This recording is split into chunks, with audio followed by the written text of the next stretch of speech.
I just woke up and I'm already struggling.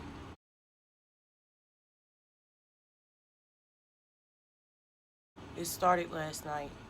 I've been working to improve my evening routine by shutting off all the devices and getting my face out of a screen and allowing my thoughts that I've been attempting to suppress all throughout the day with different distractions.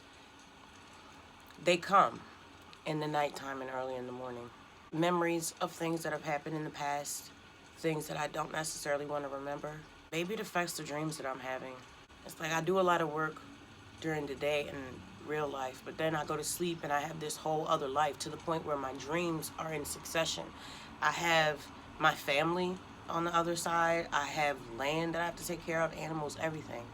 And it's like the more I'm doing, the more aware I am of my life in the dream realm, the more I've just been exhausted. I feel like I'm working here and I'm working there, so I don't feel like I'm ever getting any rest, honestly. I have a leadership position here, and then I have a leadership position in the dream realm. And that dream realm gets so real that I'll be doing stuff and I wake up with like scars on me. I wake up exhausted. Like, it's starting to bleed into, the two worlds are starting to bleed into each other. I don't know what dreams really are, but it's a whole nother existence. For me, it's a whole nother existence. And what really trips me out is when we wake up and we all talk to each other in the morning about our dreams, and we're having connecting dreams. Spiritual work is not for the faint-hearted. Even deep shadow work, which is just deep inner work that you do on yourself. Self-awareness, self-work. I just don't have the space or the mental capacity for anything else. My kids have pretty much been, well, my children are teenagers, so the ones that aren't adults. On paper, 2 of them are adults, but they're teenagers. The more I get into this working on myself and healing old wounds, I just can't control the thoughts. I can't control the thoughts. I can only allow them to come, because if I keep trying to repress these thoughts and these memories, they just pop up. They start popping up as nightmares. I'll start breaking out, stuff like that. I can't repress any of my emotions because I end up having physical ailments. And that's how you go mad. And it's like these things want a voice. My inner child wants a voice. My shadow side, my dark side wants a voice. And so does the light. I think people tripping thinking they're supposed to be, oh, I'm of the light, I'm all good. That's not how that works. I'm not all good. I'm half dark, half light. I move accordingly. Always come with the best intentions, but will also tear your head off if need be. But not to hurt you, only to defend myself. You see what I'm saying? How it gets all convoluted. Like, it's all, they say you can't separate the wheat from the tare.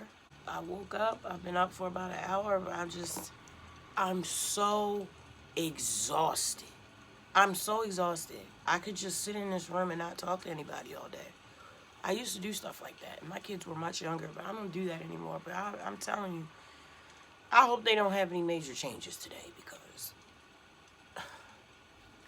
not today. Some days you wake up and you feel that it's just different. And this is where it's like hard to find the line between a mental health diagnosis and what's going on with you spiritually. Because on the outside, it's like, okay, you're bipolar, some days are up, some days are down, and it's like, I'm doing deep spiritual work, and some of this stuff is extremely disturbing, and sometimes it takes a toll on one. So I may be up one day or down the other, but it's like, isn't that how life works? I'm starting to think I'm not bipolar. I know that I am, but I'm not. I am, but I'm not. Like, in the 3D world, I'm bipolar, but in the 5D world, I'm just spiritually sensitive. But doing the deep work now on myself is going to save my bloodline. My children and my grandchildren and my great-grandchildren will not be sitting here in front of their iPhone having these discussions about whether they are or are not bipolar. And if I'm the one that needs to shoulder that for my family, then I'm built for it. I'm built to do hard things. Some days are much harder than others. And this is one of them.